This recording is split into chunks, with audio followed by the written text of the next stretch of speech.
Mr. Speaker, thank you very much for giving me the chance.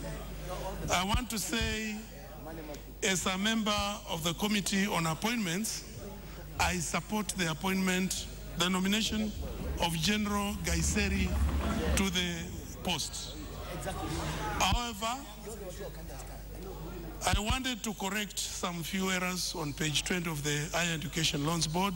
It's written HELB, HLEB instead of HELB. On page 13 of the report, the African Union mission in Somalia is referred as AMISOM instead of AMISOM. All minutes of the report are signed by members. It means that they all agreed. And Hon Nkaissery is a live member of ODM and CORD and is the correct choice for this position. He has 30 years experience in the military, having joined it in 1972 as a cadet and he retired in 2002 as a major general. He was very well versed on security matters, and his 1986 thesis on threats to Kenya's internal security was impressive. I urge him to implement his recommendations to restore security that has run out of hand in this country. General Nkaissery is an experienced member of Amani Forum, Kenya chapter, and UN General Assembly in the Parliamentary Union on disarmament and arms, conflict resolution, and terrorism.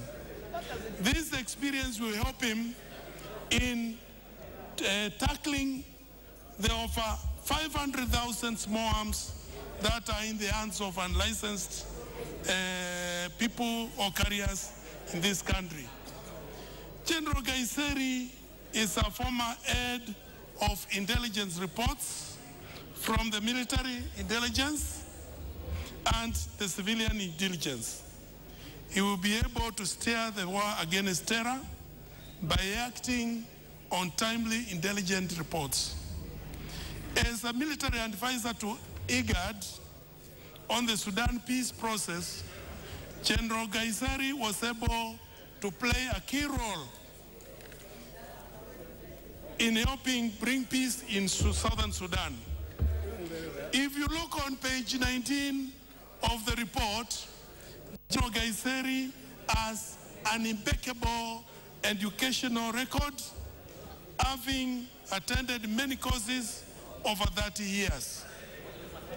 His combined education can be sold to the equivalent of a PhD today. Mr. Speaker, Hon Nkaissery has been a soldier, an assistant minister, an opposition politician, shadow minister for defense. This experience will be useful in tackling the insecurity challenges in a robust manner in respect to human rights.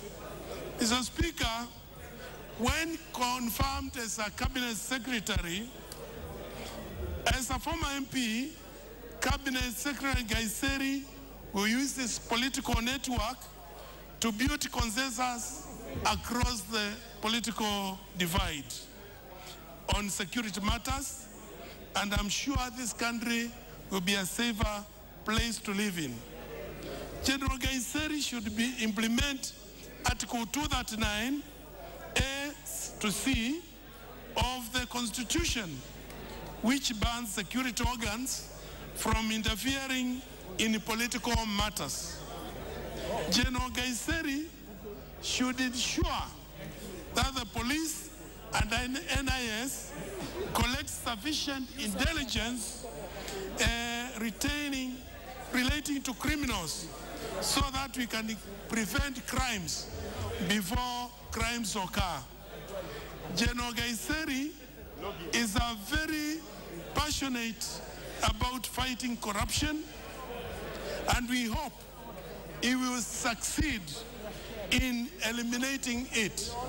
Mr. Speaker, this country faces insecurity not because there is not enough legislation, but it's because of corruption, the command, the disunity in the law enforcement agencies.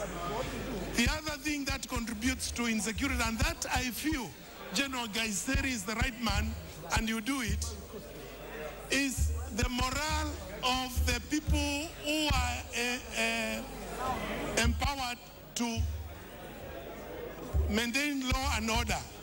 The police are in very low morale because their pay is very little. They live in squalid conditions. The vehicles that they get do not have petrol or spare parts, and there is not enough money to run the errands to provide security in this country. Mr. Speaker, I want to say that General Nkaissery is the best choice that was ever taken, and we cannot get another better man to do this job. Mr. Speaker, I'm saying God has produced a very able cabinet secretary, and it will be a question of time for members to realize what I'm saying today, that insecurity will be a thing of the past. On all issues, Mr. Speaker, that touch on insecurity, Mr. Speaker, we have to make sure that we all participate to help create stability and a secure state. At the moment, we have had so many acts of terrorism from Peketoni, Kapedo, Mandera 1, Mandera 2, Bugoma, everywhere. People have lost their loved ones. And we have also a lot of insecurity in pastoralist areas where there is rustling. You cannot understand the pain that people who come from pastoralist areas go through unless you come from those areas. And this is the man 30 minutes. who will bring sanity to this country because he has experience, he has lived all of it, and he relates to all people across the political divide. Mr. Speaker, I want to say this. In the choice of General Nkaissery, who is a very experienced officer, the president did the right thing to choose General Nkaissery to be the cabinet secretary, and I'm sure you see wonders. Mr. Speaker, we don't want Kenya to be a militarized state. And the way things are moving, it's like we are trying to militarize this country. All countries in Africa that are not... Honorable Afron Getel, what is your point of order?